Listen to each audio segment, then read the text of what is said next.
From airport, take bus route S1, which brings you to Tung Chung bus terminal.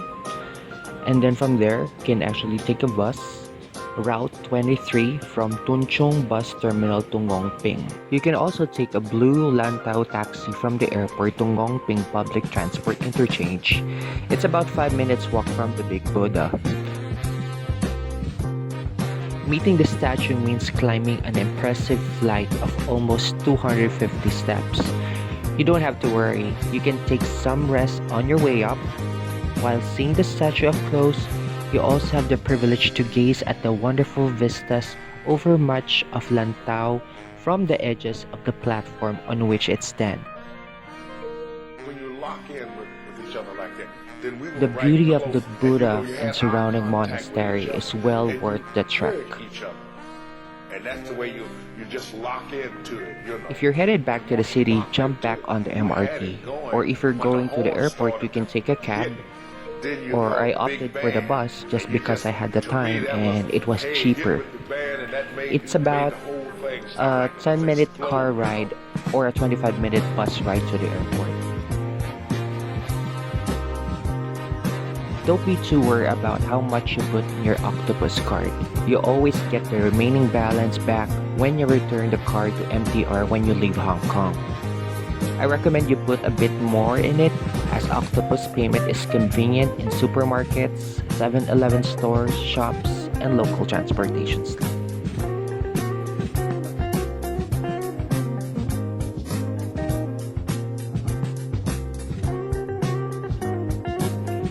You can use the octopus to pay for your tramway. From Tung Chung Station, you can take the subway line and alight at Central Station, and then take the tramway to Peak. Built in 1888, the Peak tram has hardly changed except for some necessary restoration, which adds more to the nostalgic effect of the tramway.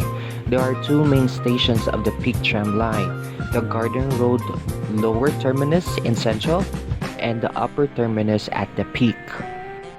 For the best unobstructed views of the city on the way up, choose a seat on the right side of the tram.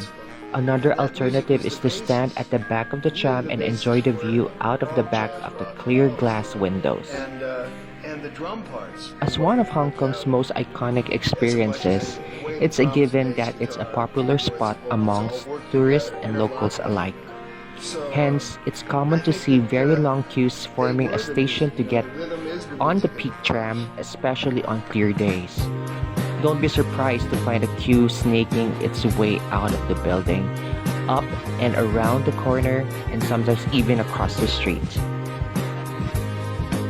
The highest viewing platform of the highest point on Hong Kong Island, the Sky Terrace 428, offers onlookers with a stunning, clear 360-degree panoramic view from the skyscrapers to Victoria Harbour and New Territories.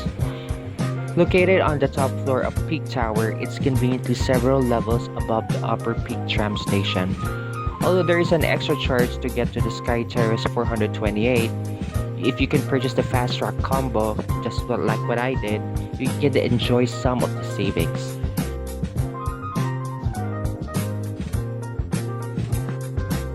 Now it's time for me to have a dinner and go to Shim Sansu from Central Station.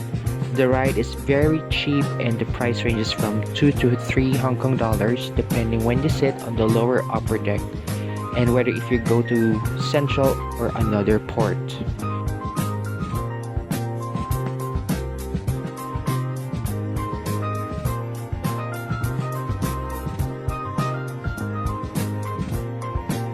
This is probably the quickest way to cross the river.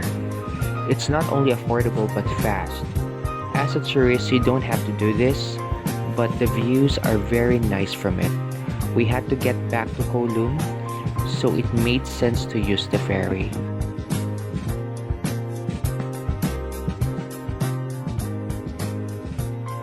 Weekends and public holidays are without a doubt always the busiest times. So do make sure to check Hong Kong's public holidays when planning your visit.